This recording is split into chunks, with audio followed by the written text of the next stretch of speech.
Ya, ya comenzó a grabarse por si acá.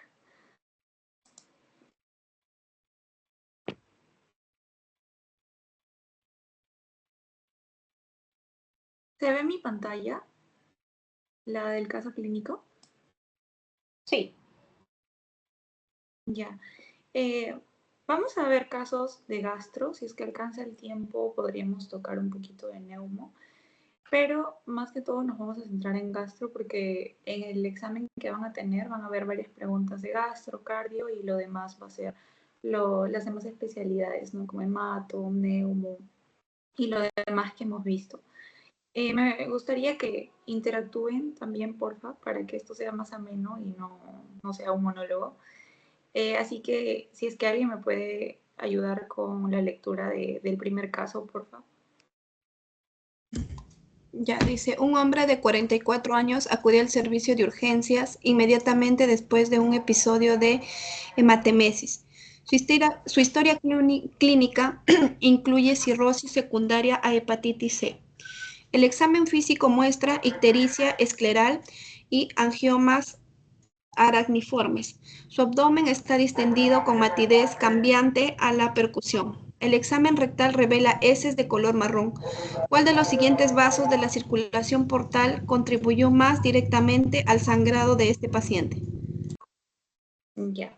¿En qué alternativa están pensando o qué diagnóstico creen que tiene el paciente? Hemorragia digestiva alta. Ya.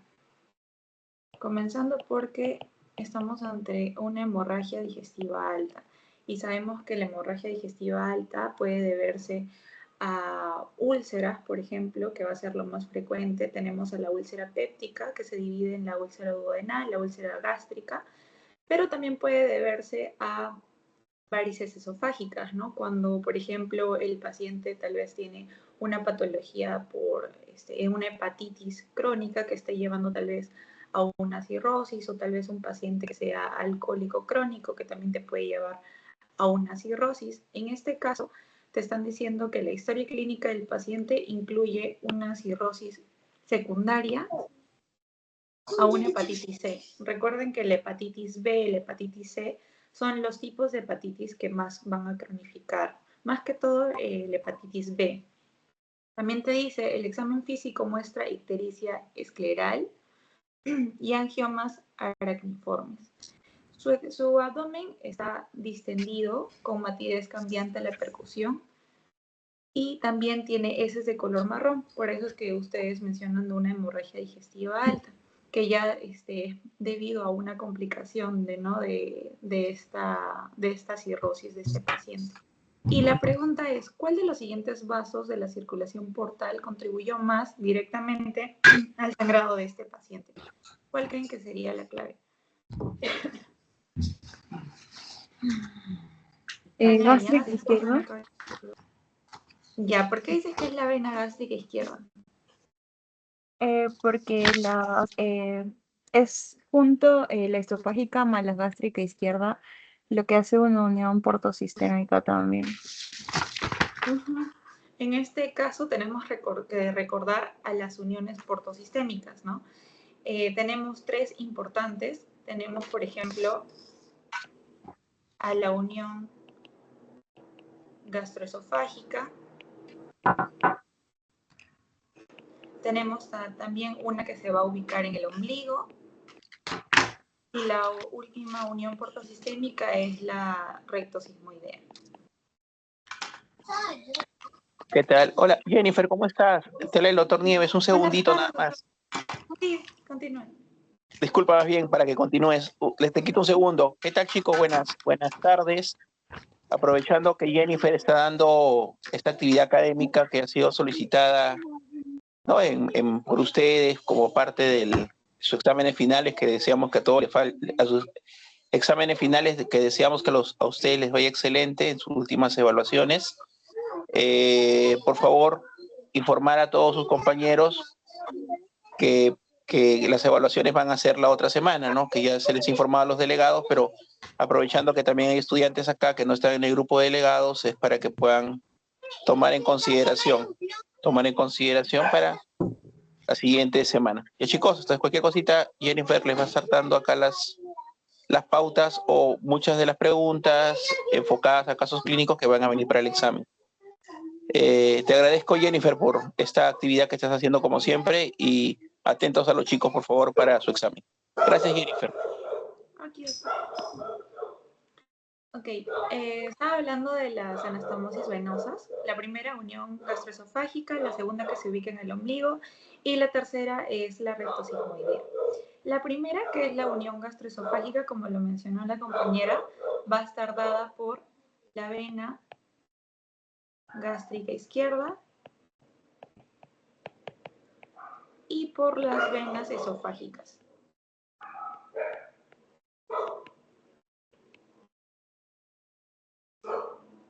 Recordando que las venas esofágicas van a ser las que van a drenar en la vena ácigos y estas posteriormente en la vena cava inferior. Y esto, ¿por qué podría dilatarse? ¿No? ¿Por qué podría formarse unas varices esofágicas? Porque va a haber un aumento de la presión venosa portal. ¿Cuándo es que se dice más o menos que ya es un aumento de esta presión y podría generar una hipertensión portal? ¿Recuerdan?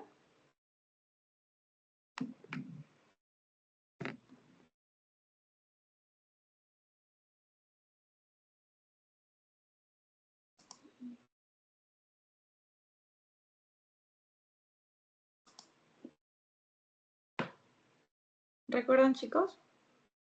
Por encima de 10. Cuando ya está más de 10 milímetros de mercurio, va a aumentar mucho la presión venosa portal y podría generar una hipertensión portal, exacto.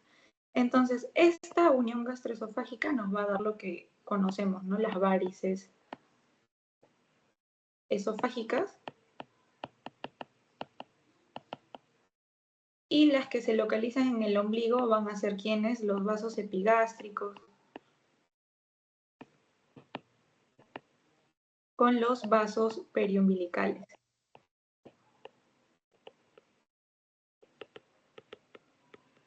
Y este nos da un signo típico. ¿Cuál era? De cabeza de medusa. De cabeza De medusa. cabeza de medusa, exacto. De cabeza de medusa. Por último, en la unión rectosigmoidea, acá tenemos cuando se dilatan los plexos, van a ser las hemorroides. Ya sea hemorroides internas, hemorroides externas. ¿Y quiénes van a estar involucrados acá? La vena rectal superior con la vena rectal media y también la inferior. En este caso, nos están hablando de la unión gastroesofágica. Entonces, dentro de las alternativas, ¿quién está? La vena gástrica izquierda. Está bien. ¿Sí se entendió esa parte? ¿O alguna duda tienen?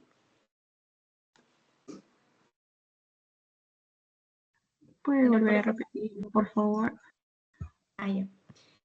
Ya, estamos ante un paciente que ya tiene una historia clínica de cirrosis secundaria a una hepatitis C, porque recordamos que la hepatitis C, la hepatitis B son las que más van a cronificar, llevando a un estado proinflamatorio y esto hace que afecte al hígado formando cirrosis.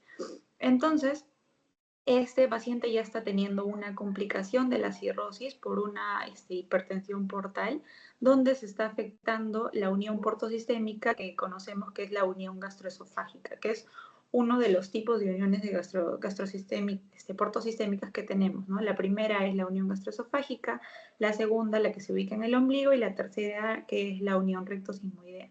En este caso estamos hablando de la unión gastroesofágica, por lo tanto están involucradas dos venas, la vena gástrica izquierda y las venas esofágicas. Entonces la pregunta es, ¿cuál de los siguientes vasos de la circulación portal contribuyó más directamente al sangrado de esta paciente? Preguntan sobre circulación portal. Entonces, ¿quién está involucrada dentro de esta circulación portal? Va a ser la vena gástrica izquierda. ¿Ahora sí? ¿Se entendió mejor? Sí, muchas gracias. Disculpe, Jennifer, y una pregunta en la que sea la respuesta venas esofágicas. ¿Ya? Ya, como lo mencioné, es una unión portosistémica. Entonces, como te preguntan, la parte portal va a estar dada por la gástrica izquierda. Si te hubiesen preguntado por la parte sistémica, serían las venas esofágicas. ¿Sí?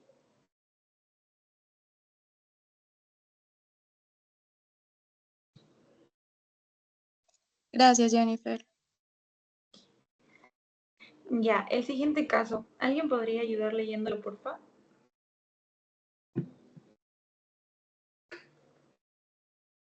Yo lo leo, ¿me escuchas? Sí, sí te escucho. Ya. Un hombre de 53 años acude a la clínica por fatiga y malestar general. La temperatura es de 37 grados centígrados, el pulso es de 96 por minuto, las respiraciones son de 20 por minuto y la presión arterial es de 128 sobre 74 milímetros de mercurio. Parece caquético. En el examen físico, los pulmones están limpios a la auscultación bilateral. El abdomen está distendido y las extremidades inferiores tienen edemas con fobia de 2 cruces. Los estudios de laboratorio son los siguientes. Recuento de leucocito, 8000. Hemoglobina, 11. Fosfatasa alcalina, 80. Aspartato aminotransferasa, 120. Alanina aminotransferasa, 50. Análisis de orina normal. ¿Cuál de los siguientes es el mecanismo fisiológico principal más probable para los hallazgos del examen físico en este paciente? Ay, Jesús, qué pregunta para tan complicada, Jennifer. No, A ver, mira. escucha. Ajá, ya. Ya, leo las ¿Qué es lo primero alternativas. que estás pensando? ¿Sí? ¿Leo? No, ya no. Sí, sí, pero dame, o sea, ¿cuál crees que sería para ti la alternativa? Ah, sí, de verdad que yo estuve buscando pero de verdad que es complicadísimo para mí. No la hice, esa no la hice. Una cirrosis hepática. Ya podríamos estar hablando de una enfermedad hepática, una cirrosis hepática. Pero si la pregunta solamente te dice cuál de los siguientes es el mecanismo fisiológico más probable para el hallazgo físico del examen físico, o sea, ya deja de tema lo laboratorial y nos enfocaríamos un poco más en el tema del edema y la fatiga, esas cosas. Pulmones limpios, dice, ¿no? Pulmones limpios, Exacto. Pero abdomen dice edema dos cruces. extremidades inferiores, edemas, 2 cruces en fobia. Nada más. Pero, exacto, la pregunta dice, ¿cuál es de los siguientes es el mecanismo fisiológico principal más probable para los hallazgos del examen físico ¿Podría de ser paciente? lo de la disminución de la producción de proteínas como la albúmina y eso? Ya, ¿por ¿Podría qué? ser la D? ¿Por qué la B? ¿Por qué La la D, D? Pero, Para mí sería la B, porque hay una disminución de la producción de proteínas, pero de verdad que no entiendo bien no le entiendo bien la pregunta. Y si nos va a venir eso en Me el examen, de permite verdad bien que nos va a complicar la D. vida. ya, ¿y quién Aumento dijo de la las D? actividades. ¿Quién dijo la D? Alguien dijo la D, creo. Si marcas la D, que dice aumento de la permeabilidad de los glomérulos, si es que dices que esa es la principal, la causa principal fisiológica, eso más que todo te causaría un síndrome nefrótico, ¿no? Y te diría que habría proteinuria, por ejemplo. Pero acá Pero dice en que el este paciente caso, parece caquético, ¿no? Y el parecer caquético, lógicamente que hay una disminución de proteínas, ¿no? Entonces, exacto, también te ayuda por eso. El paciente sería parece que... lo único, es con lo que yo le hallo, con lo que yo le hallaría, relación sería con la baja de proteínas, porque parece caquético, pues el resto ya es verdad que me pierdo. Ajá, tienes que desmenuzar cada cosita del caso. Entonces, primero lo que tú mencionaste, tiene caquexia. Entonces, ¿eso qué quiere decir? Que está perdiendo masa muscular, está perdiendo peso y eso es compatible con una enfermedad que es crónica. Luego te dice también que tiene edema, que presenta fobia, que tiene ascitis. Entonces, eso es típico de una hipoalbuminemia, Y por lo ¿no? menos, claro, Exacto. pierde Después, proteínas, ¿no? después también te están diciendo que su AST está elevado, está en 120. Acá está. Su AST está en 120. Entonces, eso es algo típico, ¿no? De una enfermedad ya hepática. Si es que te dicen también, su fosfatasa alcalina está normal.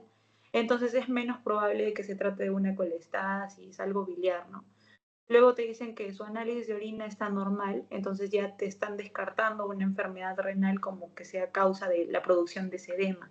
Entonces, más que todo va a ser algo hepático, ¿no? Por lo que ya mencioné hace un rato.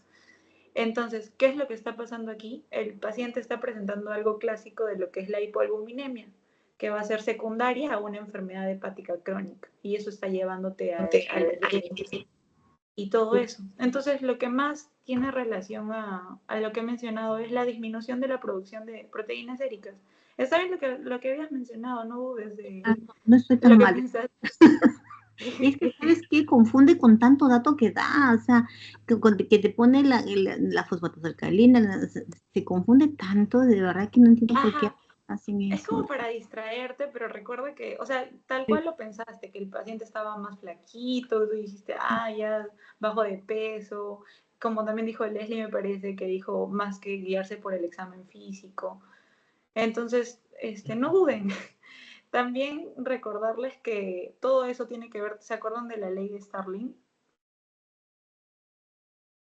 Porque creo que les vino en una PC, si no me equivoco. No sé si les vino a ustedes. Que la ley de Starling se refiere, ¿no?, al equilibrio de las fuerzas que van a regular el movimiento del líquido, tanto sea de los capilares como del intersticio. Recuerdan que tenía que ver con la presión hidrostática y la presión oncótica. Entonces, supongamos que la pregunta hubiese sido, ¿no? ¿Cuál sería la presión que se ve involucrada según la ley de Starling? ¿Cuál sería la que se ve afectada? ¿Cuál Sí, sería? rojito, yo también le vi. La Es por oncótica. sociedad. La oncótica, exacto, por una disminución de lo que está viendo de las proteínas séricas, ¿no? De la No, albúmina. sino que como se Ajá, arriesga entonces mucho, hay empieza a varias sudar. formas en las que les podrían preguntar, según este caso clínico también. ¿Pero sí se entendió? Sí. Sí. Doctora, Dime. doctora, pero o sea, como decía la compañera, es un poco confuso cuando preguntan los hallazgos físicos, ¿no? ¿Qué mecanismo fisiológico? Y si hay edema y si hay en las extremidades inferiores, o sea, eso quiere decir que también la permeabilidad capilar está comprometida. Entonces, eso sí podría contradecir un poco, ¿no? Aunque lo que más asemeja por todos los valores laboratoriales es disminución de producción de proteína sérica. Pero de Ajá. ahí la pregunta como tal dice, mecanismo fisiológico de los hallazgos del examen físico, que es lo que nosotros podemos apreciar, es o sea, sería ya un compromiso capilar. Entonces, eso es lo que al menos a mí me confundiría, pero no sé cómo se me podría, o sea, ayudar para yo no confundirme, algo así.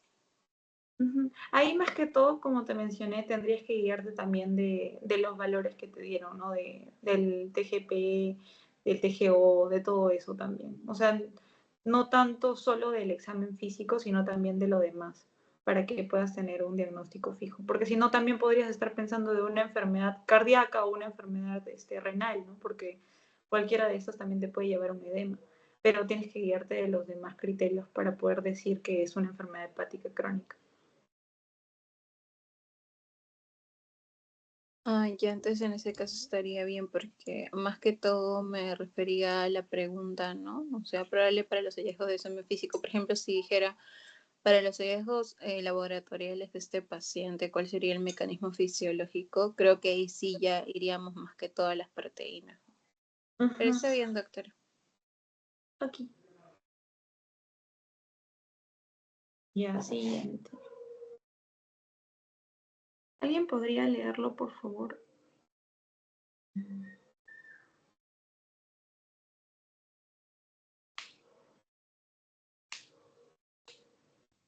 Yo lo vuelvo a leer, ¿ya? Está tachado una parte, Ana. Ya yo lo tengo acá, yo lo imprimí, no se preocupen. Gracias. Ya, ok. Una mujer de, una mujer de 35 años de edad, con 31 semanas de gestación, acude al consultorio debido a un dolor intenso al defecar.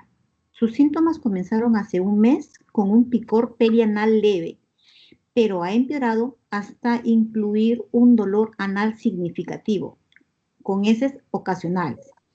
Recientemente ha tenido menos evacuaciones intestinales, no tiene antecedentes de fiebre. La historia muestra 4 embarazos y 3 nacimientos vivos. El examen rectal revela un bulto en las... el examen rectal revela un bulto a las 3 en un punto en el borde anal, con dolor marcado en el área circundante sin eritema. ¿Cuál de los siguientes es el drenaje venoso del área anatómica que probablemente causa el dolor a esta paciente?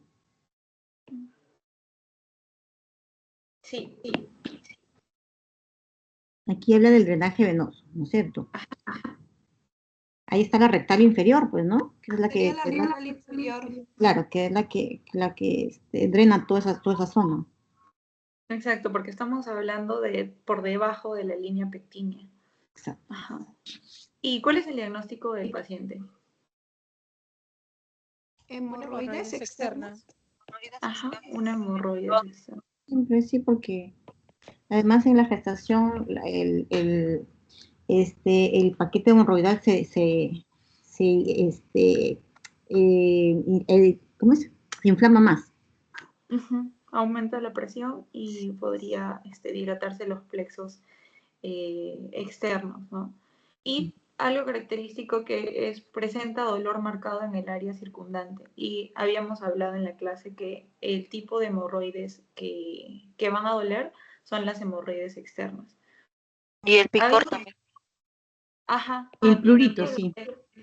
Sensibilidad, dolor, temperatura, tacto, iban a ser las hemorroides que se ubican en la parte externa, a diferencia de la parte interna. Teníamos a lo que era la línea pectínea, la línea dentada, y por arriba, ¿qué origen tenía? De la vena recta superior. La recta. Ujú. La recta Ese- media. No, recto superior de origen portal era para las hemorroides internas. Ya, me refiero al origen embriológico. Endodermo. Ajá. Endodermo. Claro. Endodermo. Y por debajo de la línea pectínea va a ser el origen ectodermo. Entonces, la irrigación, comenzando por la irrigación, ¿por quién va a estar dado? Por la parte de arriba, Por la vena recta superior. por la arteria rectal superior. Luego, por debajo, ¿por quién va a estar dada? Por la arteria rectal inferior. Inferior. La parte de las venas, ¿por quién va a estar dado? Por la parte de arriba. La vena rectal superior. La vena rectal superior y por debajo la vena rectal Rectal inferior. inferior. La parte de la inervación. La parte de arriba, ¿qué tipo de inervación es? Visceral. Visceral. Inervación visceral, ajá, a diferencia de la parte de abajo que es inervación somática. La parte de arriba, ¿por quién está dado? Una consulta. En la inervación visceral hay un nervio en específico como en la inervación que es el de la parte por debajo que sería el nervio pudendo. Ah, si te preguntas por la parte de arriba, te pones solo el plexo hipogástrico. Ok. Ajá. Justamente le voy a poner. En la inervación visceral dada por quién? Por el plexo hipogástrico. Y por debajo va a ser el nervio pudendo.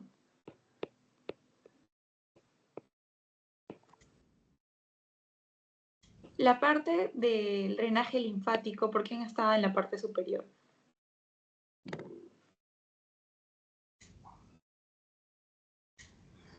El drenaje linfático. Uh-huh. Por el ilíaco interno. Exacto, se llama ilíaco interno. Y por debajo por el inguinal superficial.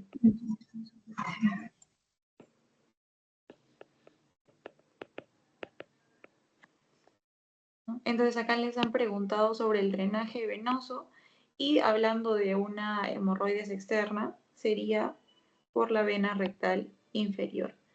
Si es que les hubiesen preguntado dónde es que se da una metástasis de la parte superior de la línea dentada, ¿cuál sería?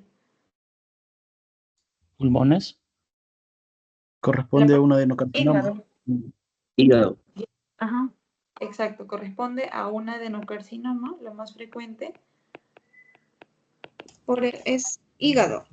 que te Metástasis. llevaría metástasis hepática. Ajá, hepática. A diferencia de la parte de abajo que te va a dar un carcinoma de células escamosas. A pulmón. Y te da metástasis pulmonar. Metástasis pulmonar. ¿Y cómo es que va a dar metástasis hepática o cómo es que da metástasis pulmonar? Es que la vena del recto superior está conectada al sistema portal, mientras que del recto inferior está el sistema, o sea, es la circulación sistémica. ¿Y cómo? Porque te pueden preguntar para que pongas la secuencia. La secuencia sería la vena recta superior, luego va la vena mesentérica inferior, luego la vena esplénica, luego la mesentérica superior, la vena porta. Exacto. Se va al hígado. En cambio, en el otro circuito sería vena rectal inferior, vena pudendo inferior, interior a interna, la vena ilíaca interna, luego la vena ilíaca común y la vena cava inferior. Y ahí iría pues no a lo que es aurícula derecha, ventrículo derecho y a la arteria pulmonar.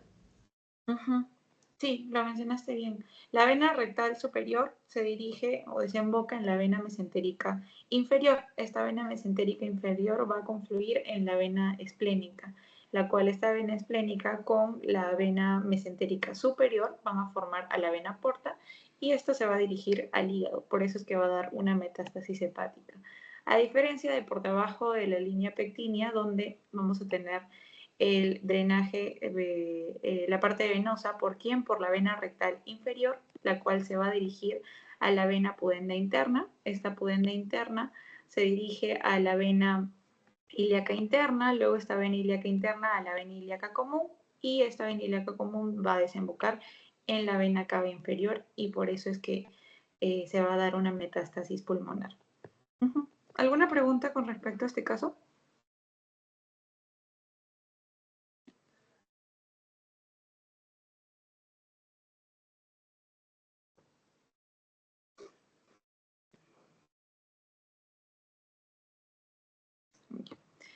¿Alguien que pueda leer el siguiente, por favor? El de un niño de 7 años. Yo puedo leer. Gracias. Ya, un niño de 7 años se lleva al servicio de urgencias por vómitos y heces indoloras de color rojo brillante. Se le diagnostica invaginación intestinal y se le trata adecuadamente con resolución de los síntomas. Sin embargo, al médico le preocupa la posibilidad de una recurrencia. Se realiza una gamografía del intestino delgado con captación de radiotrazador y los resultados son los que se muestran. ¿Cuál de las siguientes arterias irriga el tejido que probablemente esté involucrado en la afección de esta paciente? ¿Qué están sospechando? En un En este divertículo de niño. Meckel. Ya. Diagnóstico, divertículo de Meckel. ¿Y qué es el divertículo de Meckel?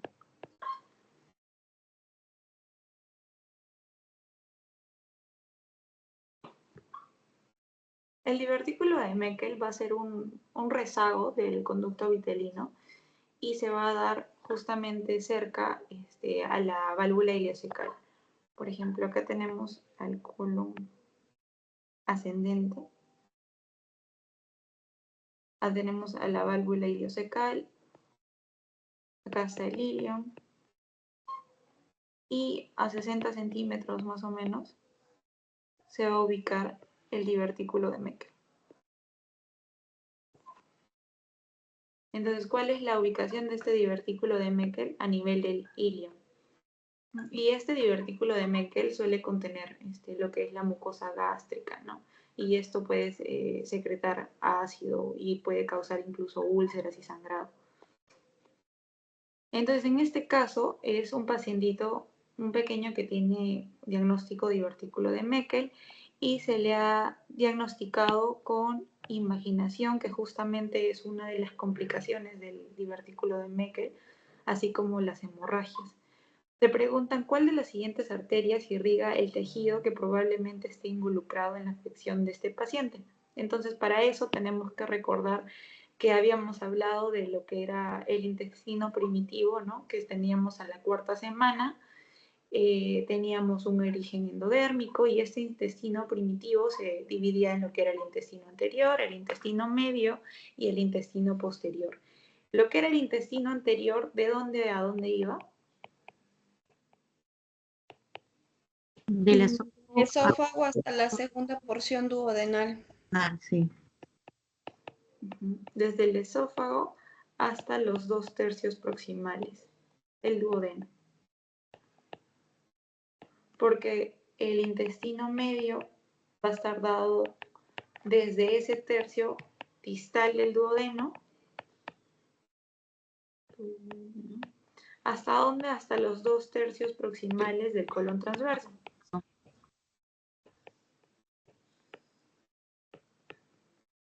Luego el intestino posterior te daba lo que es el tercio distal del colon transverso. ¿Hasta dónde? Hasta el canal anal, pero ya por arriba de la línea. Por encima de la línea pectinea.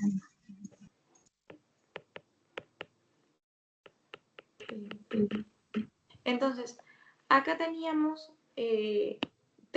que separar esto porque tenía diferente inervación, diferente irrigación. En relación a la irrigación, ¿por quién estaba dado en la parte del intestino anterior? Por el tronco celíaco. El tronco celíaco. Ajá, por el tronco celíaco. ¿Y ese tronco celíaco se divide en quién?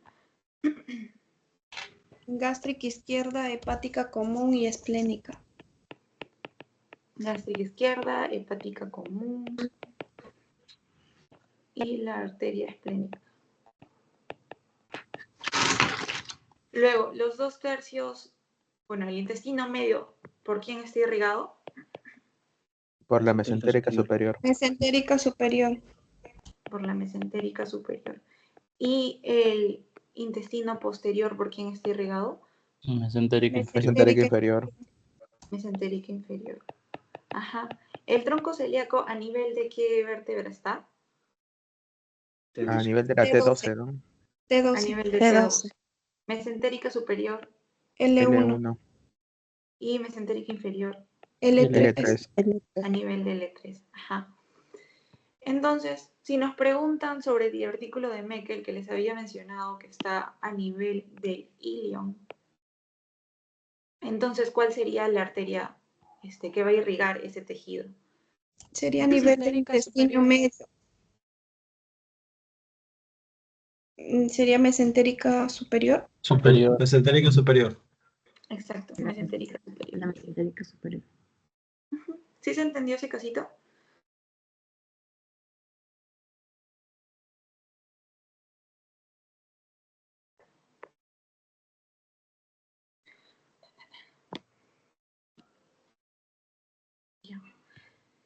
¿Alguien podría leer el siguiente, por favor?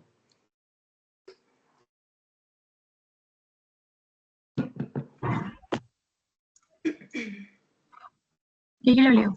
Un hombre de 55 años acude a la clínica por aumento de la circunferencia abdominal, distensión abdominal y fatiga. El paciente ha consumido más de 30 unidades de alcohol por semana desde los 16 años. Los signos vitales son normales, el examen físico revela ginecomastia, las palmas del paciente están visiblemente rojas y el abdomen está distendido con una ola de líquido. ¿Cuál de las siguientes es la causa más probable de la ginecomastia y las palmas rojas de este paciente? Dice A, liberación de citocinas, B, disminución de la síntesis de proteínas hepáticas, C, aumento de la presión venosa portal. D, reducción del metabolismo de los estrógenos. E, reducción de la depuración de toxinas hepáticas. Y F, vasoconstricción sistémica.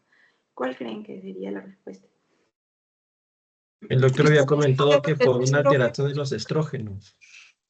¿Y por qué? Sí, sería la de... Porque La D sería estrógeno en paciente con tratamiento a afección hepática produce ginecomastia. Alguno de los medicamentos. No, porque normalmente en la cirrosis hay una disminución de la capacidad de metabolizar los estrógenos. Entonces, Exacto, tal cual lo mencionaste en la hígado, cirrosis no podría... hepática. los ocasionamientos de esos son. Ajá, también. Como lo mencionó la compañera, es más que todo porque al haber esta patología, la cirrosis hepática, el hígado ya no va a poder tener la capacidad de poder metabolizar ciertas hormonas, por ejemplo los estrógenos en este caso. ¿Y esto qué va a causar? Un aumento de los niveles circulantes de los estrógenos y esto provoca ginecomastia, también va a provocarte lo que es el eritema palmar, las arañas vasculares, ¿no? Que son las telangiectasias, y todo esto va a estar relacionado por el hiperestrogenismo, por esta patología hepática que tiene de fondo. ¿Sí se entendió este caso? ¿Para todos?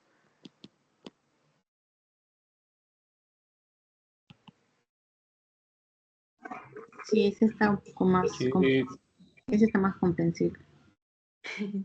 Ok. Ya, siguiente caso.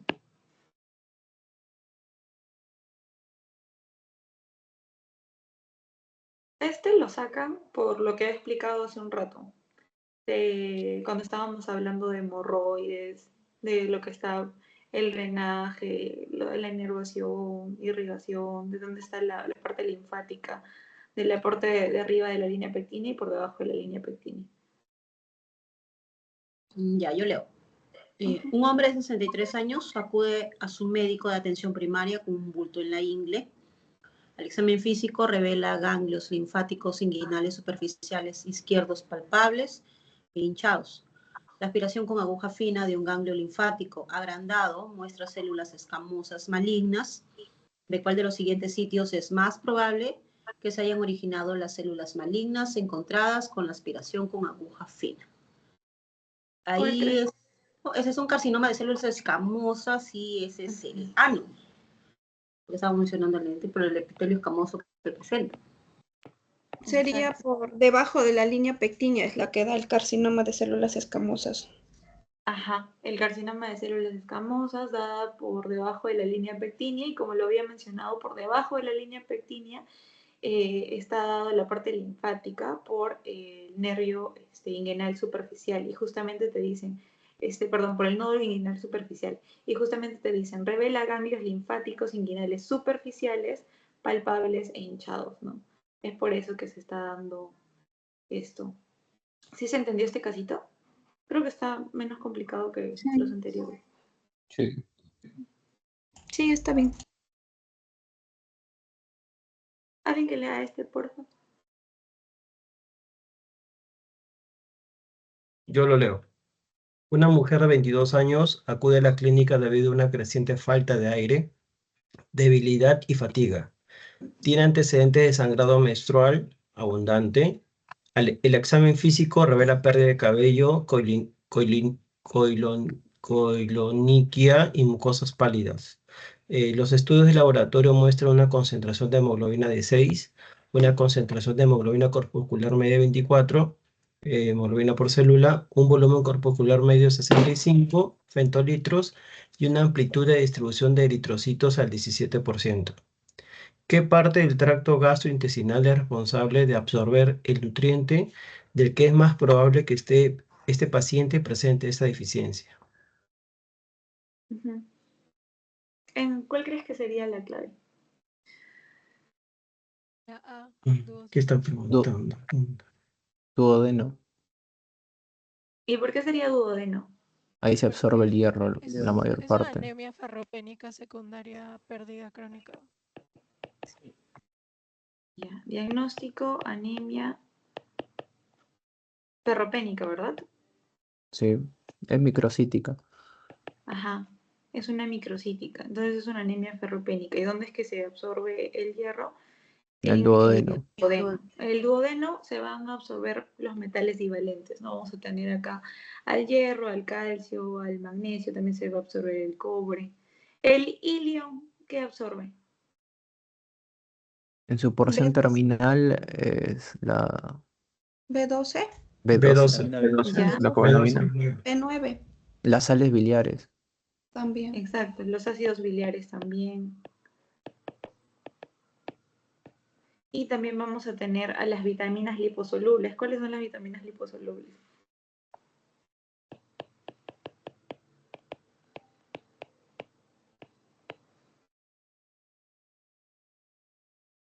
Vitamina A. La A, ¿cuál más? La D, la E, La ADEC. Ajá, A, D, E, K. Ese es. En el yayuno, ¿quiénes se van a absorber? Folatos. Ya. Ujú, el ácido fólico. ¿Qué más?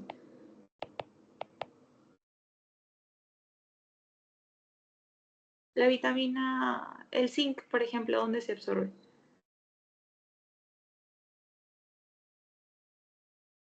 El yeyuno. Ujú. Entonces, en este caso creo que ha sido menos complicado, que lo diagnosticaron que es una anemia ferropénica y la absorción del hierro se da en el duodeno, por eso es la letra A. ¿Alguien que pueda leer el siguiente? Dime. ¿Podrías repetir qué se absorbía en el duodeno, por favor? Ah, ya, en el duodeno va a ser los metales divalentes. Acá se van a absorber el hierro, el calcio, el magnesio, el cobre. Estos principalmente. Gracias. Y siguiente.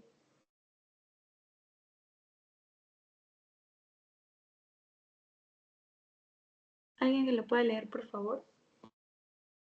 Ya otra vez yo.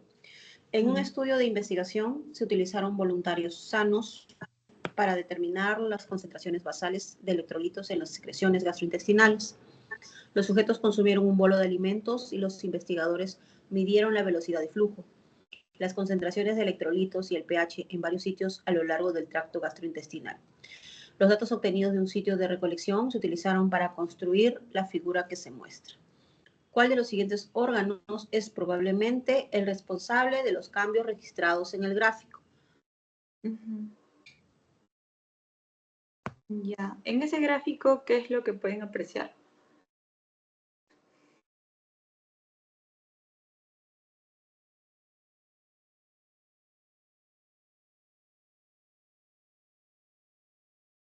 Después de la ingesta de alimentos, ¿cómo es que se encuentran los niveles de Lo bicarbonato? del pH, creo, ¿no?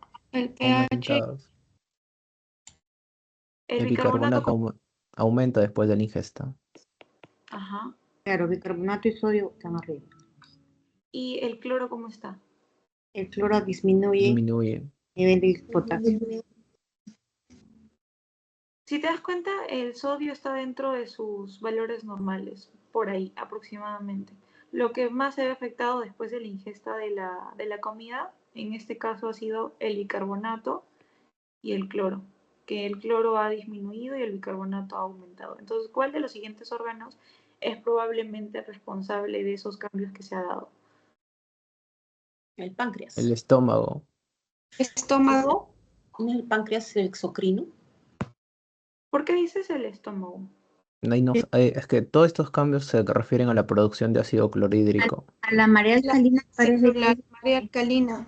Claro. Ya, o sea, sí podría ser si es que te hubiesen dicho que o sea, el ácido del ¿No estómago sería nos va a duodeno? provocar disminución.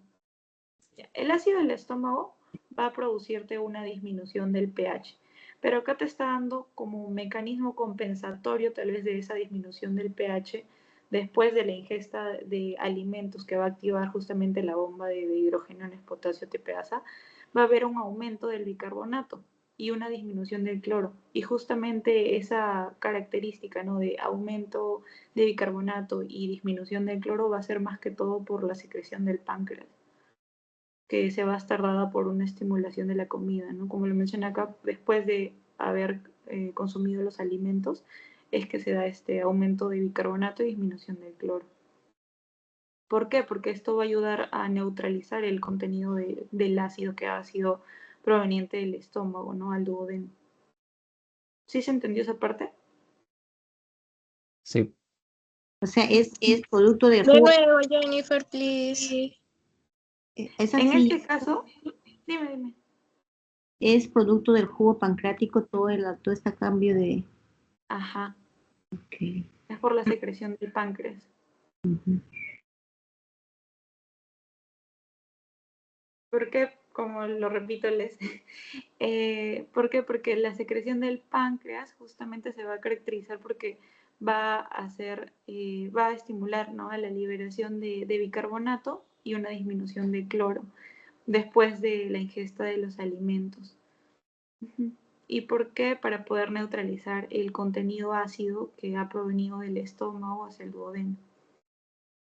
Entonces, la pregunta es, ¿cuál de los siguientes órganos es probablemente responsable de los cambios registrados en el gráfico? Más que todo va a ser el páncreas. Jennifer, eso sería en el páncreas. Y en el estómago, ¿qué cambios o qué modificaciones habría? Porque yo también lo asociaba igual que Alexander por el tema de la producción de ácido clorhídrico.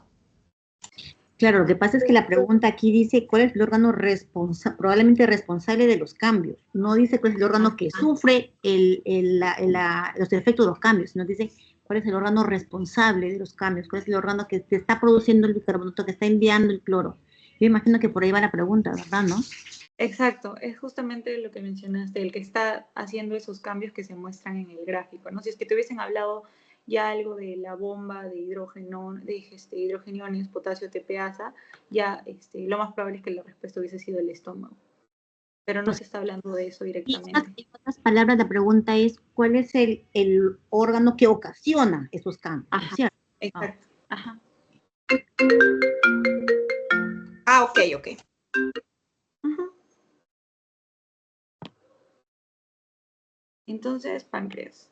Siguiente caso. ¿Alguien que lo pueda leer, porfa? Ya yo lo leo.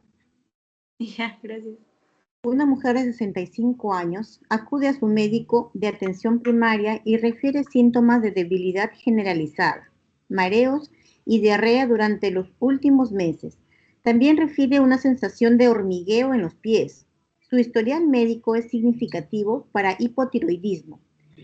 El examen físico revela una disminución de la sensibilidad al pinchazo de los dedos de los pies en forma bilateral y un signo de Romberg positivo. Es muy probable que esta paciente tenga deficiencia de una sustancia producida por cuál de los siguientes tipos de células.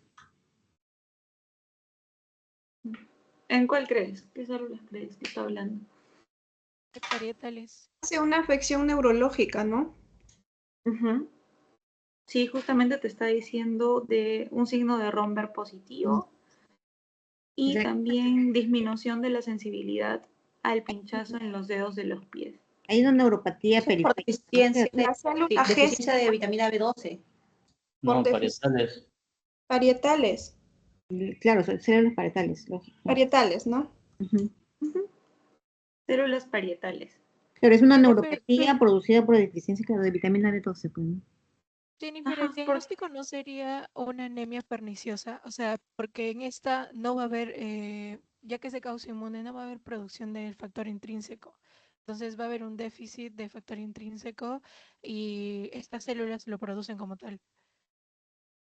Claro, también podría ser un diagnóstico o una anemia perniciosa, pero también podría ser por el mismo hipotiroidismo, ¿no? Que podría, por ejemplo, tener una gastritis atrófica autoinmune, está dada por el hipotiroidismo, y esto te podría llevar también a una deficiencia de B12.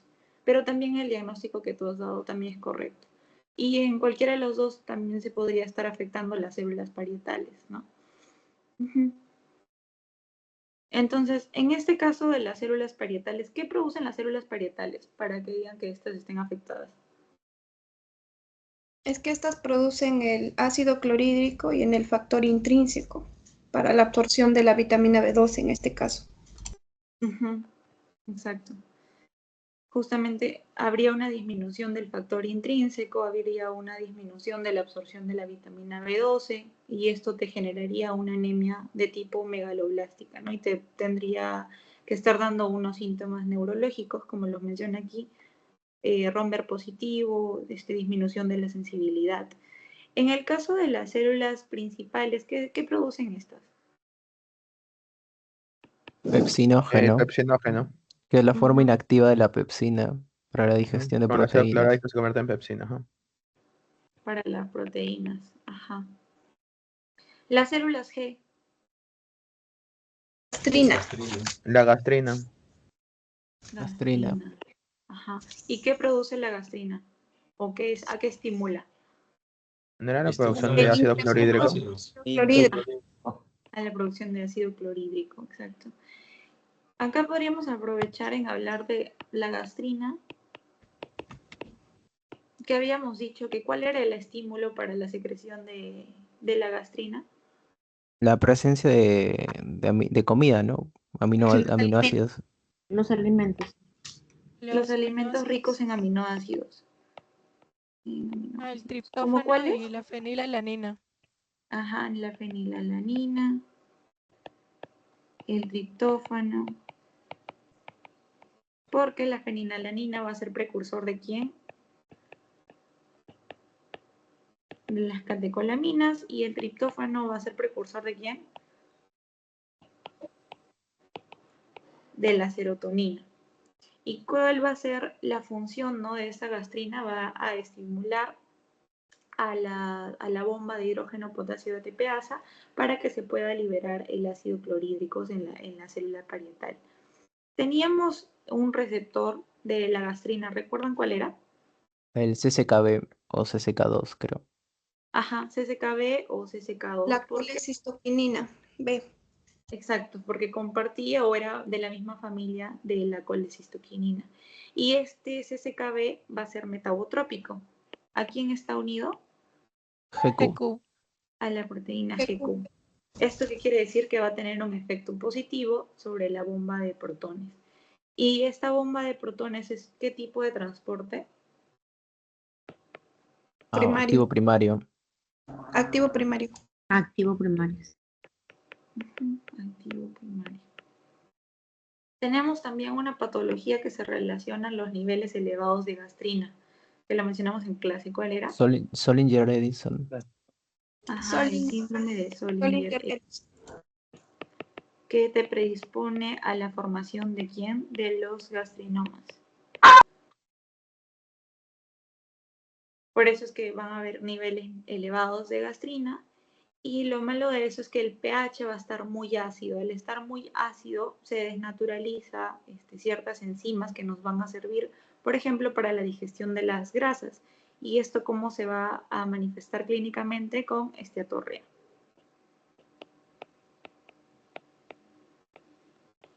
Y también puede haber disminución, ¿no?, de la absorción de algunas vitaminas, que son las liposolubles, las que hablamos hace un rato.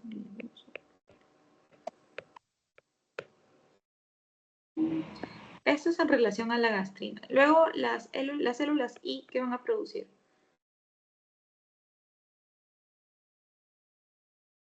Secreta el CCK. El CCK. Ujú. La Las células colicistequinina. I nos ayudan con la producción del CCK. ¿Y cuáles son las funciones del CCK? Inhibir el vaciamiento gástrico Ya, y ayuda a la contracción de la vesícula biliar. Estimular también la liberación de las enzimas pancreáticas y la bilis. Jennifer, en este caso sería el CCK1, ¿no? Sí, o sea, su receptor de la colecistoquinina es el CCKA o CCK1. Sí, gracias. Dentro de sus funciones de la CCK está, como lo mencionaste, inhibir el vaciado gástrico, también contraer la vesícula, pero relajar el esfínter de Oddi. Nos va a ayudar también a la secreción de bicarbonato. Carbonato a nivel del páncreas.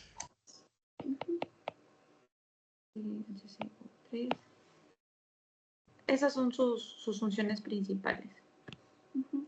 Entonces la respuesta sería células parietales en relación al ácido clorhídrico y factor intrínseco. Jennifer, yo tenía una pregunta referente a la acción de la gastrina, porque los receptores SKB están en las células enterocromafines, entonces la gastrina estimula las células enterocromafines, estas liberan histamina y es histamina la que activa las células parietales. O sea, yo lo había entendido de esa manera. Sí. Justo O- en la No, o sea, diapositiva no actúan directamente sobre la bomba, ¿no? De hidrógeno. van a estimular a la bomba de hidrógeno potasio ATPasa, justamente esta gastrina, pero la gastrina, como lo mencioné en clase también, va a estimular a las células enterocromafines light y estas van a ayudar a la liberación de histamina. La histamina va a actuar en su receptor H2 de la célula parietal y este receptor H2 está acoplado a la proteína GS. Entonces, al estar acoplado a la proteína GS va a aumentar los niveles de AMP cíclico y si tiene aumentos de niveles del AMP cíclico, actúa positivamente en la bomba de hidrógeno potasio ATPasa. O sea, es también otra acción que va a tener esta gastrina, ¿no? Que va a actuar también en ayuda de las células enterocromafines like. Ah, ok. Tiene esas dos acciones. Ajá. Sí, justo en la imagen que había mostrado en la clase de la célula parietal, expliqué esa parte. Cuando hablé de la acetilcolina, de la gastrina, de la histamina, que las tres van a tener un efecto positivo en la bomba de hidrógeno potasio ATPasa y la somatostatina y las prostaglandinas un efecto negativo. Creo que sí les pasaron las diapos, ¿no? Ahí está la imagen. También está en el step. Sí, las compartí. Jenny, disculpa, ¿podrías agrandar la parte de gastrina, please? Por favor. Ahí está.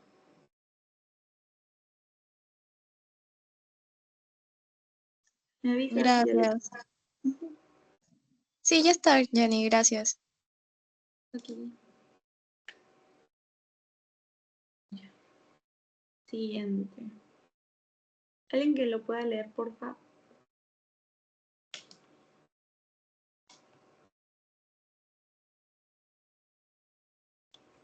Yo lo leo yo. Un endocrinólogo estudia el sistema neuroendocrino responsable del hambre y la saciedad en seres humanos fisiológicamente normales. Para ello, el investigador toma muestra de sangre de voluntarios sanos justo antes y 30 minutos después de una comida. Estas muestras de sangre se analizan para detectar posibles cambios en los niveles hormonales. ¿Cuál de los cambios que se muestra en los niveles de proteína se encontraría con mayor probabilidad en muestras tomadas 30 minutos después de comer en comparación con muestras de sangre tomadas antes de comer? Ahora, ese cuadrito no lo veo bien.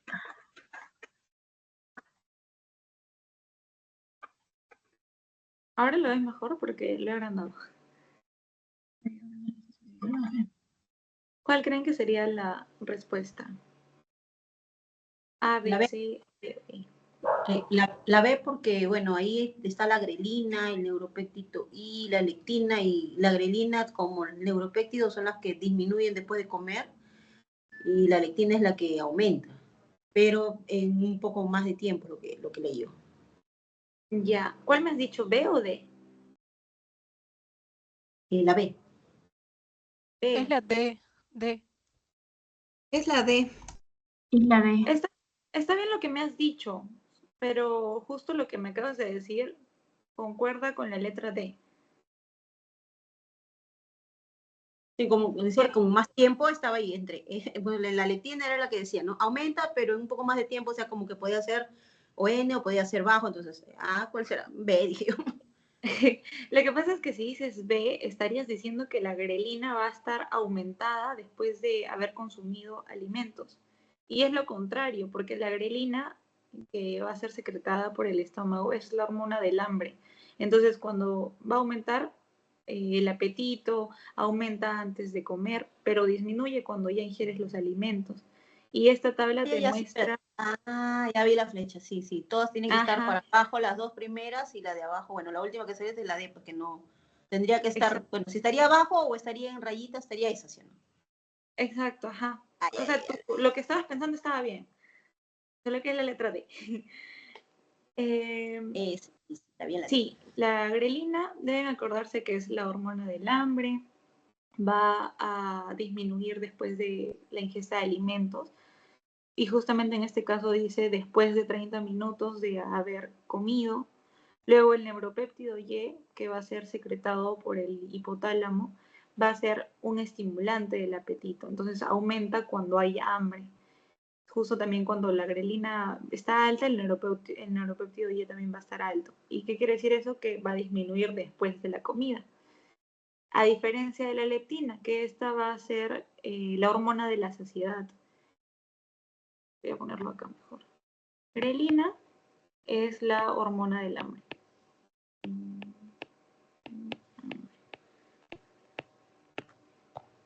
El neuropéptido Y estimula el apetito. Y la leptina es la hormona de la saciedad. Entonces, ¿cómo va a estar después de la ingesta de alimentos? Después de 30 minutos, la grelina debería estar disminuida. ¿Se entiende por qué está disminuida la grelina? Sí, porque ya comió. si del apetito ya comiste ya. Ajá, comes, disminuye. Neuropéptido también, comes, disminuye. La leptina, si bien es cierto, podría estar aumentada después de la comida. ¿Por qué? Porque se supone que ya ingeriste alimentos, entonces la hormona de la saciedad va a aumentar, pero esta va a requerir, como lo mencionó la compañera, va a requerir más tiempo luego de haber ingerido las comidas. No es que vaya a responder de inmediato ante una sola comida. Entonces, en este caso, podríamos encontrarla normal o aumentada. Y la alternativa que va más con eso es la letra D.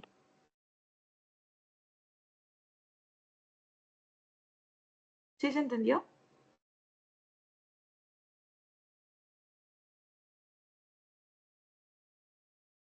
Sí, La ya. grelina, la grelina también, por si acaso, va a estar vinculada con el síndrome de Prader-Willi.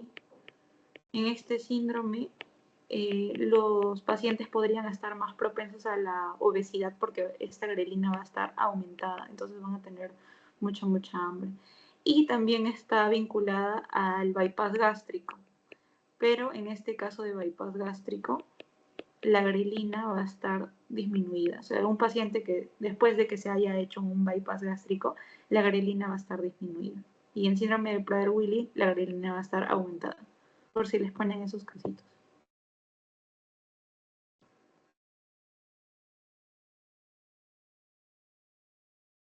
¿Alguien que lea el siguiente caso, por favor?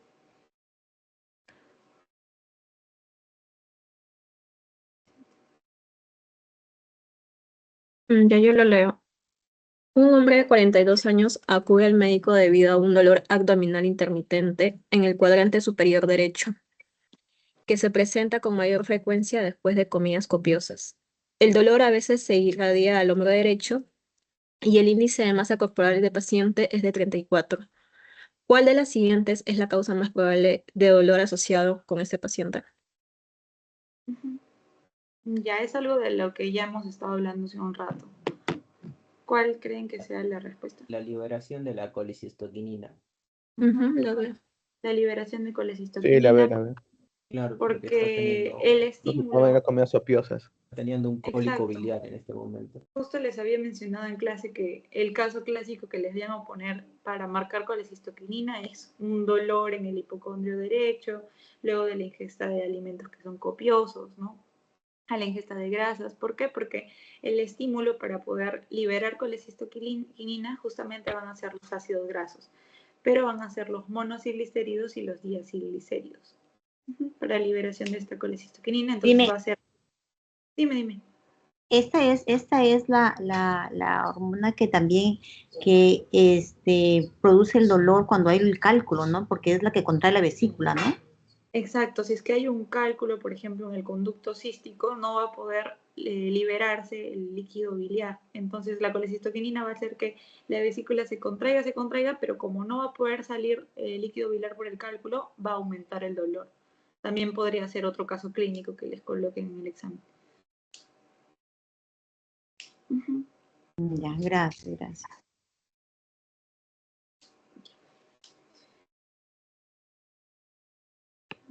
Siguiente.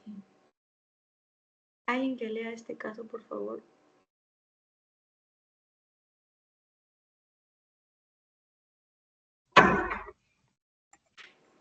Yo lo leo ya. Una mujer de 50 años acude a la clínica por presentar dolor epigástrico ardiente desde hace 2 meses. El dolor se alivia con las comidas, niega náuseas y vómitos. Una prueba de secreción ácida gástrica revela el pH gástrico 1.2. La pregunta es: ¿la secreción de cuál de las siguientes sustancias puede contrarrestar la hiperacidez observada en el paciente? Bueno, acá muestra el valor normal, ¿no? De 1.5 a 3.5.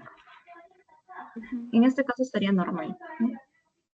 ¿Y cuál de las siguientes sustancias puede contrarrestar la hiperacidez observada en esta paciente? Podría ser la secretina, La porque secretina. incrementa lo que es el bicarbonato.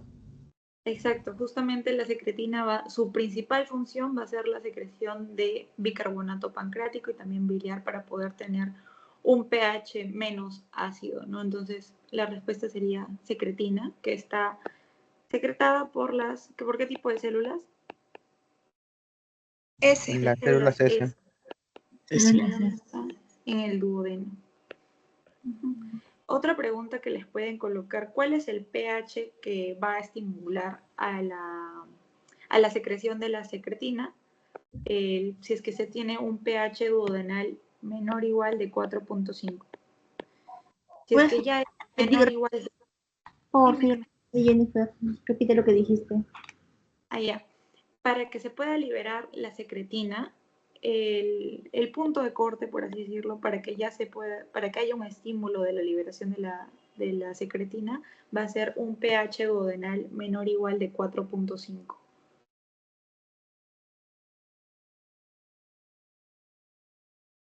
Dicen normalmente 3.5, 4.5, pero a partir de 4.5 ya se está estimulando la liberación de secretina. Jennifer, una pregunta. En el 4.5 era el proceso de naturalización, creo, ¿no? Y el otro era proceso de desnaturalización, creo, en el 3.5. Sí, o sea, si es que el pH está mucho más ácido, ya va a haber una desnaturalización de las enzimas. Entonces ahí vas a encontrar, por ejemplo, atorrea, lo que hablé hace un rato, ¿no? Porque las enzimas no van a permitir, o como al verse desnaturalizadas, no van a ayudar en la digestión o absorción de las proteínas, de las grasas, de los carbohidratos, no van a poder cumplir su función.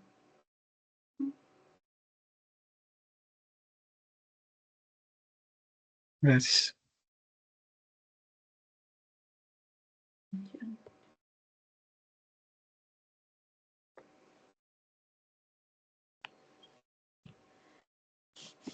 Ustedes recuerdan que tenemos la parte del páncreas exocrino y la parte del páncreas endocrino.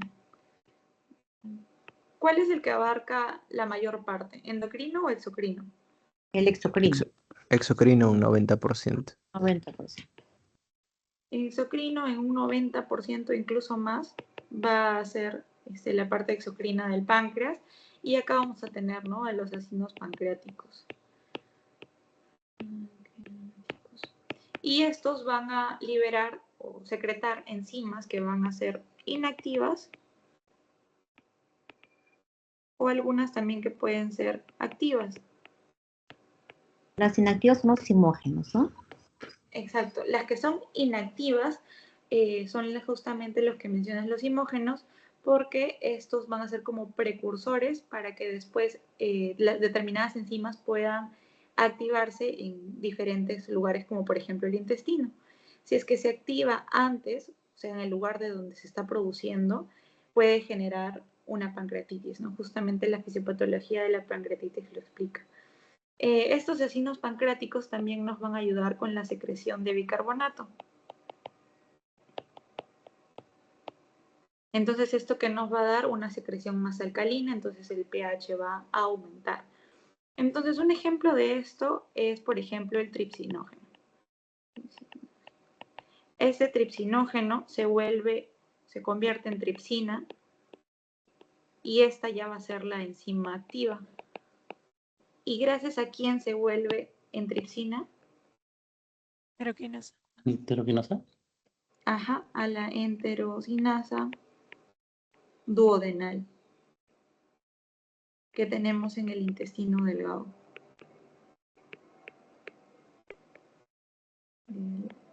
Entonces también vamos a encontrar en el páncreas, ¿no? La amilasa pancreática, la lipasa pancreática y todas estas que nos van a ayudar a la digestión por ejemplo, de proteínas, digestión de lípidos.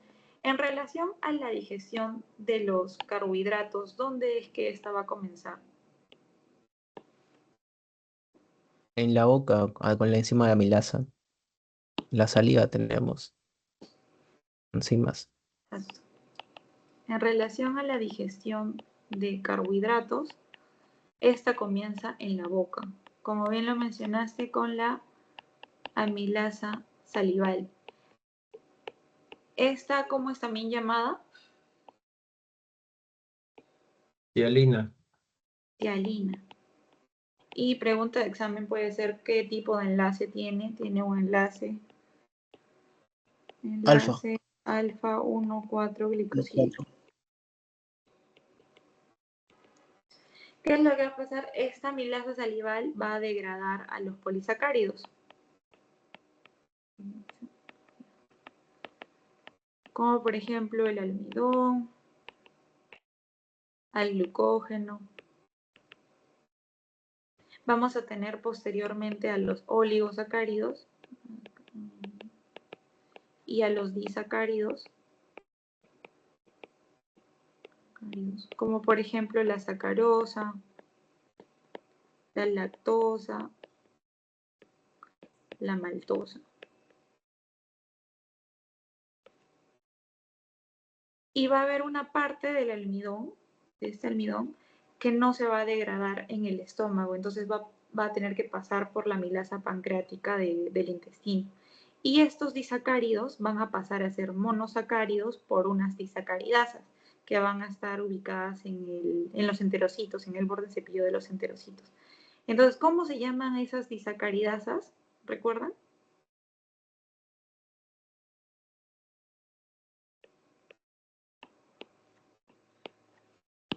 A las disacaridasas. A la maltasa, a la sacarasa y a la lactasa. Entonces, esta maltosa, ¿por quién está formado? ¿Por quién está formado?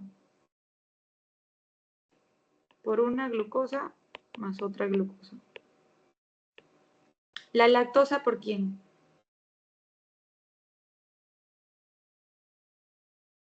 ¿Recuerda? Por una glucosa más una galactosa. ¿Y la sacarosa por quién? Por una glucosa Más fructosa. más fructosa. Ajá. Entonces, lo que les podrían preguntar es, por ejemplo, la fructosa, ¿quién es a quién va a utilizar como su transportador? Va a ser al GLUT5. Eso me acuerdo que me preguntaron en el examen. La fructosa utiliza el GLUT5. ¿Y cómo? Porque va a utilizar una difusión facilitada.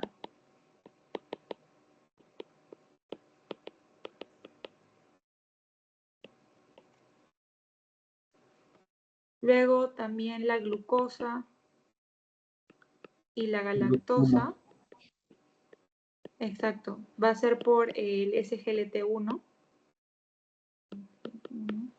y utiliza un transporte activo secundario con sodio. Los demás que se utilizan los van a encontrar en el STEP. Me acuerdo que esto lo leí en el STEP. Pero de los que a mí me preguntaron fueron de estos, de la fructosa y la glucosa y la galactosa. ¿Y qué tipo de transporte utilizan? Uno de difusión facilitada y el otro de transporte activo secundario con sodio. Luego tenemos también a la digestión de proteínas.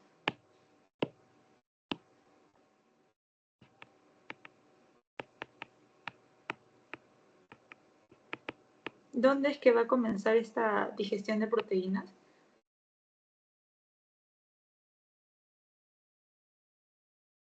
¿En el estómago por la pexina? Por la tripsina. Ya. Primero es que en el estómago vamos a tener que se va a formar al pepsinógeno, ¿no? Al pepsinógeno. ¿Dónde? En las células principales.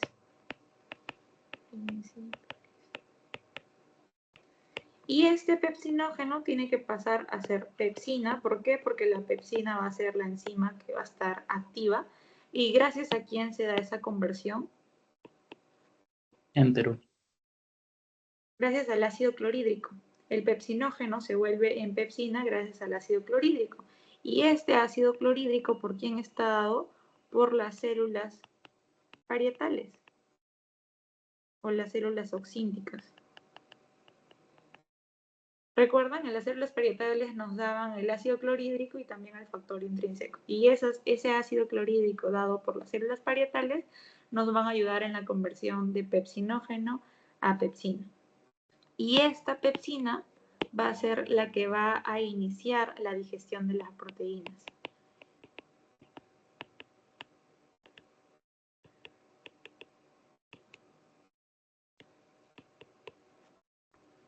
Entonces, esta pepsina va a ser la que va a degradar las proteínas, pero algunos péptidos quedan sin degradar y su digestión va a pasar al intestino por el jugo pancreático y por algunas enzimas proteolíticas, ¿no? Por las enzimas que van a ser, por las proenzimas. Entonces vamos a tener, por ejemplo, al tripsinógeno, al quimiotripsinógeno y a otras enzimas que van a ser proenzimas, pero estas proenzimas van a tener que ser activadas por la enterosinasa duodenal, así como lo mencioné hace un rato por acá, por la enterosinasa duodenal y se va a formar, por ejemplo, la tripsina, la carboxipeptidasa y todo lo demás. Luego tenemos a la digestión de lípidos. En esta digestión de lípidos, también le suelen preguntar dónde es que inicia esta. Inicia en la boca. ¿Con quién inicia la digestión de los lípidos? Lipasa. Lipasa lingual. Luego vamos a tener un proceso que se le va a llamar la emulsión. ¿En qué consiste ese proceso de emulsión? Es que vamos a tener grandes gotas de grasa.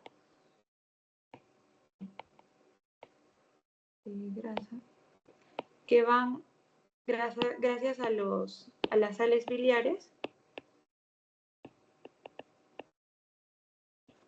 se van a formar pequeñas gotas de grasa.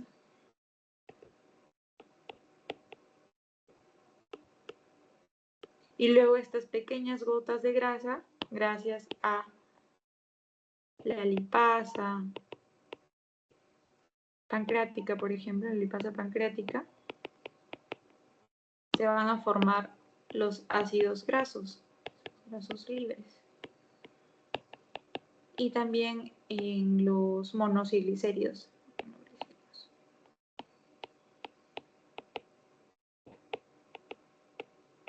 Pero estos no pueden absorberse. Es por eso que vamos a tener a las sales biliares. de nuevo. Y estas sales biliares van a permitir que estos ácidos grasos libres y los monoglicéridos pasen a convertirse en micelas. Y estas micelas son las que sí se van a poder absorber. Se van a poder absorber en el enterocito.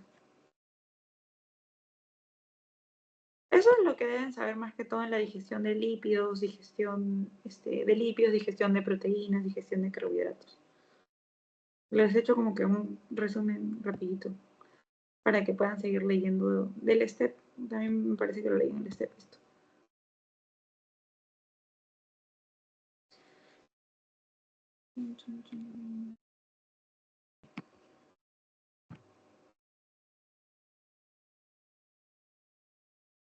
¿Puedes ampliar un poquito la parte de lípidos, por favor? Ya.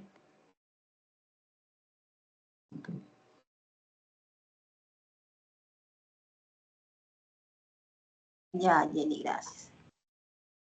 Sí.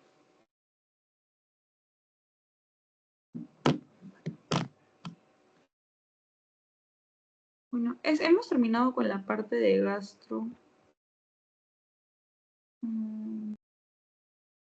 Podríamos resolver estos casitos de neumo, si quieren. A ver. Sí. Sí, por favor. Sí, por favor. Ya, alguien que pueda leer el primer caso, por favor.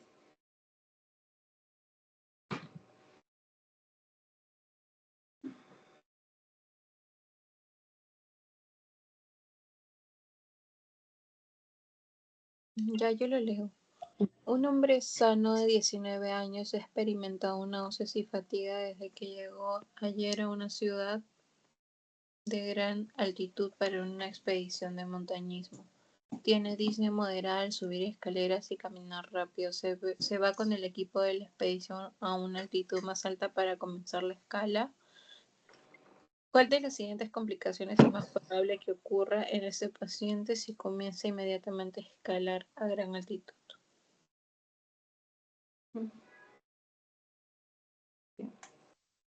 ¿En este caso a qué se refiere? ¿Cuál sería el diagnóstico? Asma. Mal de altura. Mal de altura. Recuerda que te están diciendo que presenta esta sintomatología desde que llegó a una ciudad de gran altura. Entonces, lo más probable es que estemos ante una enfermedad de altura,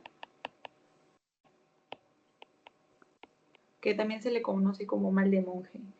Entonces, ¿qué está pasando aquí? El paciente va a hiperventilar, ¿no es cierto? Si es que va a hiperventilar, va a disminuir. Hiperventila, y esto que hace que haya una disminución de la presión arterial de CO2. ¿Y eso qué trastorno ácido base te va a dar? Una acidosis respiratoria. Alcalosis respiratoria. Alcalosis respiratoria. Alcalosis respiratoria. Recuerda que está disminuyendo la presión arterial de CO2. Si es que está disminuyendo, el pH, ¿cómo va a ser? ¿Va a aumentar o va a disminuir? Va a aumentar. Va a aumentar, por eso se le llama alcalosis respiratoria. Ajá. Si es que fuese a disminuir, por ejemplo, en los casos donde aumenta el CO2, ahí sí estaríamos entre una acidosis. Pero en este caso, a causa de la hiperventilación, disminuye la presión arterial de CO2 y va a darse una alcalosis respiratoria. Entonces, esta enfermedad de altura, si es que el paciente no llega a descender o sigue subiendo, ya se podría dar ciertas complicaciones, ¿no? Como por ejemplo un edema cerebral, un edema pulmonar. Y en el caso de un edema cerebral, que es lo que podría darse en este caso, una de las manifestaciones que se presentan en estas alternativas, ¿cuál sería? La primera. Ajá, ataxia. Es ataxia porque ya se está dando una de las complicaciones de la enfermedad de altura. Y para que no se dé esto, ¿qué medicamento podríamos dar antes de exponerse a esta gran altitud o ya mientras estás ahí? ¿Qué medicamentos suelen dar? ¿Acetazolamida? Acetazolamida. ¿Y cuál es el mecanismo de acción de la acetazolamida? Inhibe la anidrasa carbónica. Inhibe la anidrasa carbónica. ¿Dónde la inhibe?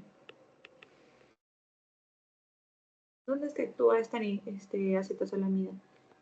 Que dicho sea de paso es un diurético. Inhibe a la anidrasa carbónica en el túbulo contorneado proximal, por si acaso. Entonces esta acetazolamida se puede usar 2 días antes de exponerse a la altura, también se puede usar el mismo día, ¿no? Y también 2 días después para poder excretar bicarbonato por la orina. Pero va a tener una contraindicación.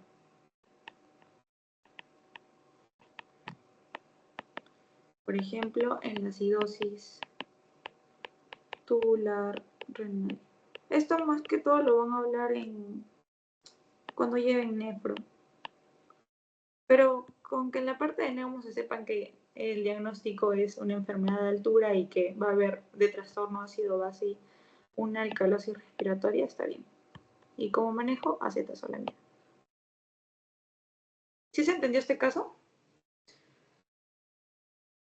Sí. Sí, Jennifer, gracias. El primero, ¿Alguien que lo puede leer, por favor? Ya, yo lo leo. Una mujer de 25 años acude al servicio de urgencias por episodio de tos no productiva y disnea durante los últimos 4 días. Ha tenido múltiples episodios de síntomas similares durante los últimos 6 meses.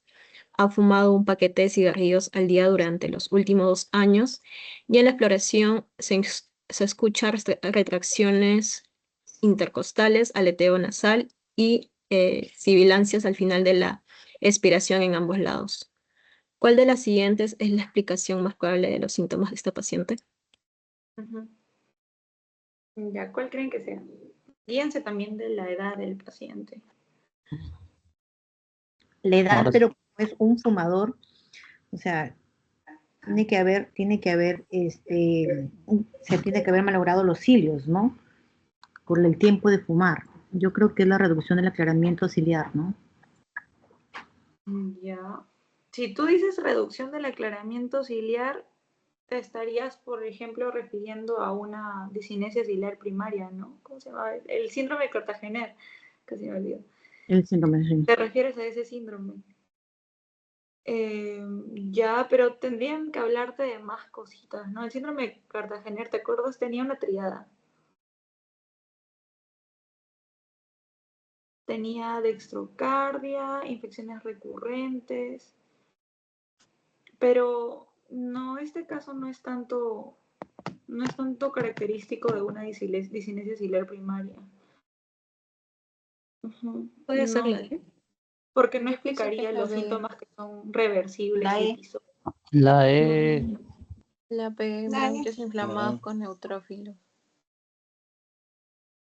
Ya, si dices B, bronquitis inflamadas con neutrófilos, eso es más que todo por una bronquitis crónica, ¿no? Pero ahí esperarías una tos que es productiva, ya que te dicen tos no productiva. Ajá, ¿No es y la para E? el... asma Sí. bronquial, la no, es- E, Ajá, la E es obstrucción reversible de las vías respiratorias secundaria y reactividad bronquial. Ya, sí, la respuesta es la E. Te dicen síntomas episódicos, tos, disnea, sibilantes. También te dicen que hay sibilancias al final de la expiración, que justamente es algo característico, ¿no? Del asma, que recuerden que puede salir el aire, pero entra el aire, pero no sale. También tenemos que considerar que es una joven de 25 años y el tabaquismo puede empeorar los casos de asma, ¿no? Pero no podríamos estar hablando de un enfisema o una bronquitis crónica, ¿no? Porque tiene 2 años de tabaquismo, pero eso es más que todo que podría estar empeorando sus cuadros de asma, pero no tanto por una bronquitis crónica, que ya sería más en una persona más adulta. Sí, es el caso de un asma y tenemos que recordar que el asma, ¿cuál era su triada? ¿Recuerdan?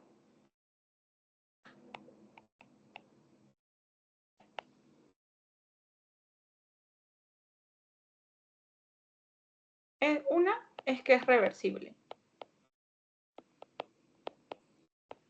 Inflamación de las vías aéreas. Ya también inflamación de las vías aéreas. Va a tener como una triada fisiopatológica y una triada clínica. Dentro de la triada clínica va a ser que sea reversible, va a tener hipersensibilidad y va a ser variable. Y dentro de su triada fisiopatológica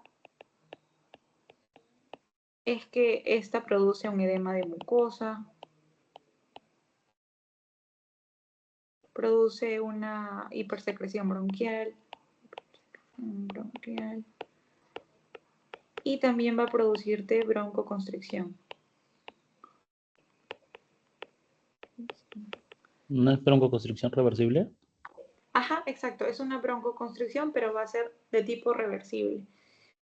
Vamos a tener tipos que va a ser de hipersensibilidad tipo 1 y la otra que es no mediada por hipersensibilidad. La más común es la de hipersensibilidad tipo 1, que esta se da normalmente por que aparece algún antígeno, por ejemplo los ácaros, o también que haya humedad, frío, y se va a activar los linfocitos T, se activan los linfocitos B. También se van a formar lo que es la inmunoglobulina E, que va a tener receptores, ¿no?, en los mastocitos, y estos mastocitos van a tener la capacidad de poder degranular. Se va a formar lo que es la histamina, se va a formar también la prostaglandina D2, que van a poder o estimular a la broncoconstricción. Entonces tenemos que recordar esta parte de cómo es que se da este proceso del asma. ¿Por qué? Porque sabiendo esto, vamos a utilizar ciertos medicamentos que van a actuar en esta parte fisiopatológica, ¿no?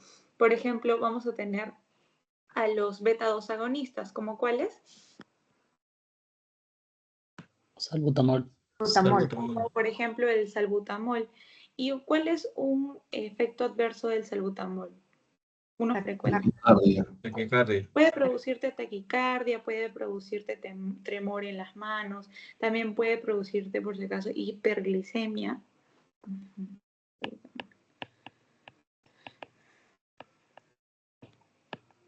Tremor,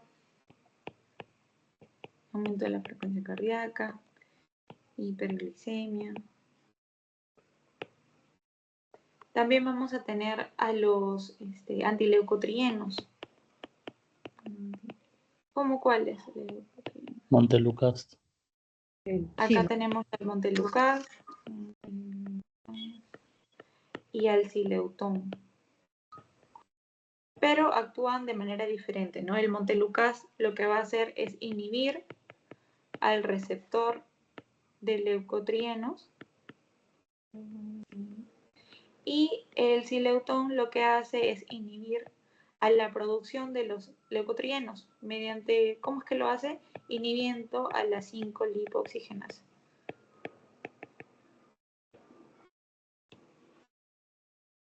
También vamos a tener al bromuro dipatropio, por ejemplo, al diotropio. También tenemos a los medicamentos que se les llaman metilxantinas. Acá está, por ejemplo, la teofilina. ¿Y cuál es el mecanismo de acción de la teofilina? Inhibe la fosfodiesterasa. Inhibe la fosfodiesterasa.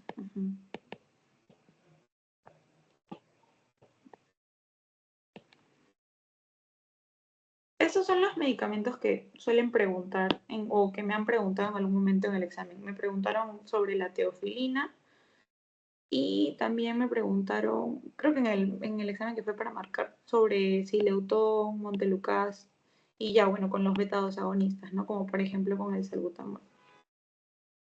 Entonces, en este caso, la respuesta sería obstrucción reversible de las vías respiratorias secundaria a una hiperreactividad bronquial.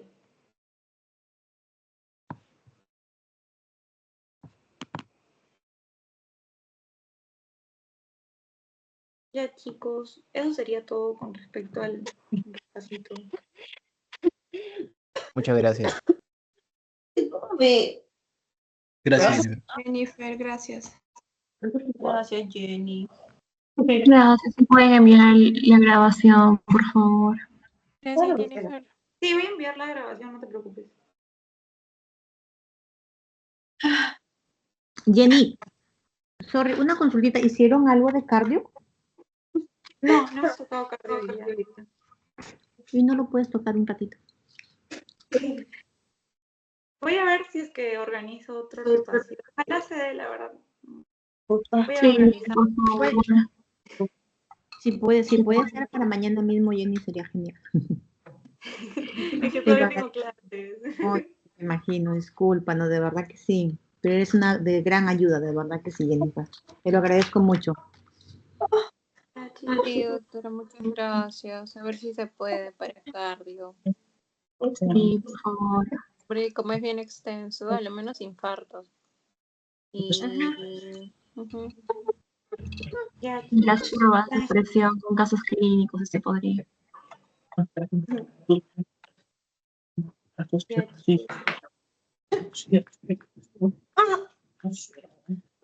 ¿Alguien está hablando? No.